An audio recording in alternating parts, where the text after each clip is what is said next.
So this is worth talking about. I was literally just walking out from my apartment, which is in that building up there, and I was coming across to throw away my trash right there, and right over here there was two members from the church. There was a mother and her young son, and the young son has been having terrible problems recently. His shoulder has been dislocating like randomly, and his eyesight was starting to go really bad, and it was largely due, according to many doctors, to psychological things. They've had a lot of stress in the family, and they just came back and they said, we have really good news, and they said we just got back from the eye doctor and they said his eyes are fine. And I was amazed because the other day I went to their house to present my Bible presentation, and the kid could not read letters this big on the TV. He had to get like this close, real close to see it.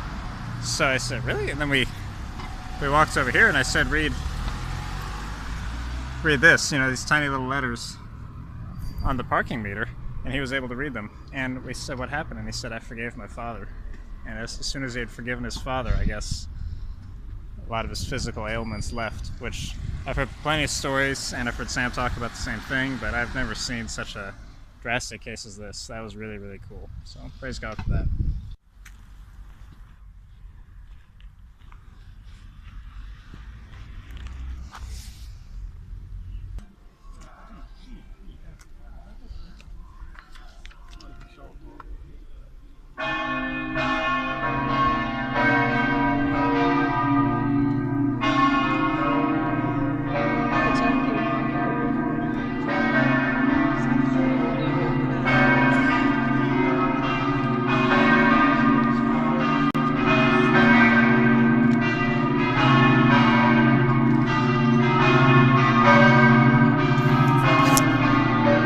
So, I have made friends with somebody, a young man about my age, who is going to the Catholic seminary to become a priest. Next week he will become a deacon, and I learned that in Catholicism he will be a deacon for a year, and then he will become a priest.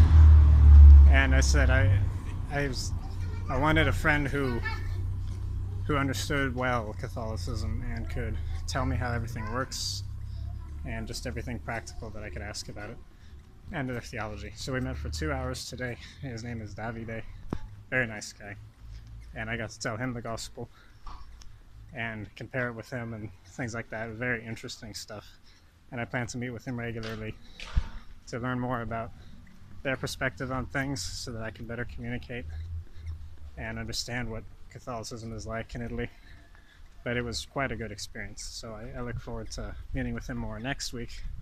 I hope to meet with him and actually go to a Catholic church and have him explain to me some of the symbolism that is inside of it and what they actually believe about it. So I think it'd be a very useful thing, especially for communicating to Americans, who a lot of Americans don't understand the difference between Catholics and Christians, or evangelical Christians or Protestants. And they think they're kind of the same thing, or the differences are superficial. But even today I saw the differences are not superficial, they're very big, and they need to be understood. So I thought it was very good. And I'm hoping that this church actually, that I'm right next to here, will be the church that we go to together next week. So my house has become a workshop once again for making more evangelism tools. And this is another sign, of course, but it's not the pear case sign. This is books about practical life in omaggio, which means like free, basically, in homage, which funny way of saying it in English. We have these different books written by different Christian authors. You might recognize David Powelson, for example, or you might recognize all of them. And the idea with this is, this talks about depression, which you can probably guess. This stress, you understand that. This talks about bad memories, anxieties. This says, just one more time, it's about addiction. And people can come, and these are just the display ones, which I've attached with Velcro, so I can take them off and replace them and get new ones. But I have that, and what they have to do is take this thing, which is just what's on the back. The back of this right here is the same thing on this. I wrote it out, and then I have, if you want to make an appointment to get one of these books, call this number. And so that's the idea. And so the idea is that they don't just take it all, because we've done book tables in the past, and they end up just taking all of my books, and I never see them again. So hopefully with this way, we'll actually be able to do follow-up. I got a harp of fill that kingdom, made that good news. I got a harp of fill that kingdom, made that good news. I'm gonna lead around this world, gonna shoulder up my shoulders, gonna take it over to my Jesus. Made that good news, good news. I got a robe of fill that kingdom. Alright, I'm with intern Kyle. I'm with intern Taylor, say hi. I mean, Tristan, say hi.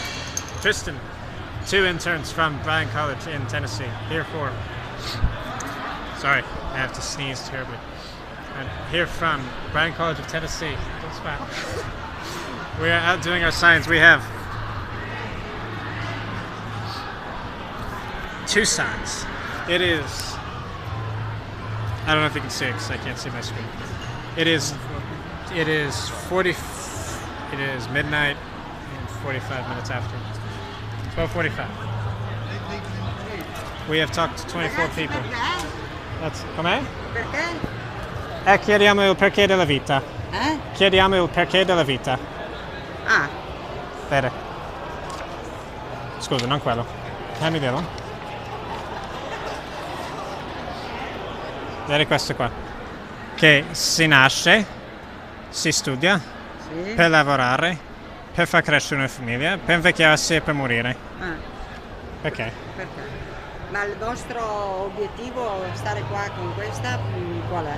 Per far riflettere la gente. Ah, per far riflettere la gente. Bisogna chiedersi ogni tanto queste domande esistenziali. Io ho questa pagina su Facebook che spiega, no, che pone domande. Sì. E io credo questo. Questo qua, no, can you hand me the other one? Ecco, un casino qua dentro.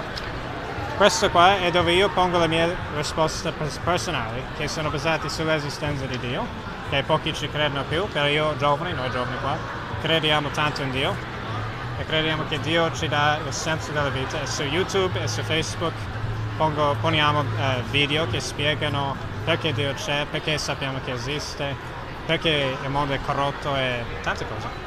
Così il nostro obiettivo è un po' di spiegare che Dio dà senso alla vita e noi dobbiamo avvicinarci a Lui. Ok, ti ringrazio. Anche a lei. Ho avuto piacere. Anche a noi. Seguici. Ciao ciao. That is 25 people. We're going for the record, which is 31, although we are getting tired. So I'm a little loopy. But we are going for the record of 31. We are having fun. This is the first time that Taylor and Kyle have...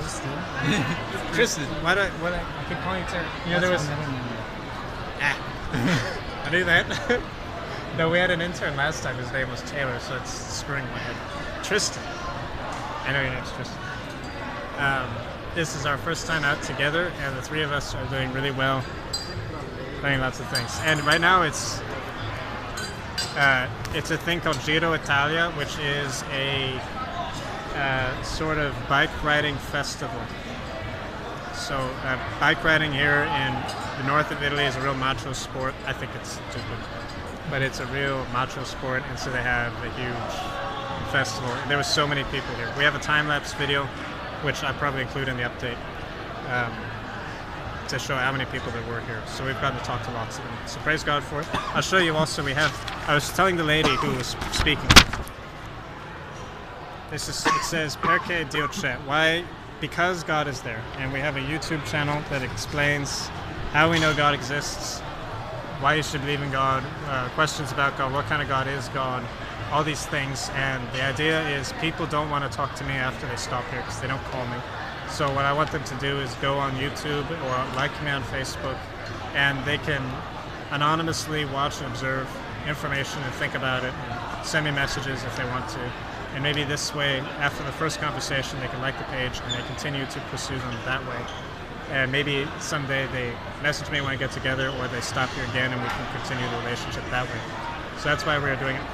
And a mosquito. Oh, thank you. Olympus mosquito. Anyways, that's what's happening now. Well, you've probably noticed the large microphone next to me. It's my latest investment. I'm hoping to do videos of different sorts and maybe podcasts. So I will see what kind of good uses I can come up with this. I might do evangelistic, apologetic type things. I might do English class type things that I can kind of use to stay in contact with people who take our English class. So there's all sorts of potential, I think, for branching out into media, and investing in a decent microphone is sort of the latest thing I've done. So I will make use of it also in these videos. I'm sorry that this video is so late in coming. The reason why is because I was actually about to release it a month ago, and working on the video, I was trying to put subtitles in when I was speaking to that lady in Italian at the sign, as you saw earlier. And the video editing software that I'm using is just not the best for figuring that kind of thing out. It was very hard to time it. It was just very frustrating to make it line up with what was happening in the video. So unfortunately, I can't just invest in better software, because I would need actually a better computer to do better software. And before I could release it, after I got frustrated of trying to put in subtitles, a team came, and I was busy with the team and busy with the interns who have now gone home. So I had to wait until I finished everything and recovered a bit. So I'm sorry, but I think I will do a part 2 to this video very soon, because I have lots of other videos of things that happened by now over a month ago that I would release in this update, but it's already a long enough update. So keep your eye out for part 2, and I shall try to be back on my regular schedule of updating. So thank you for watching, and God bless you.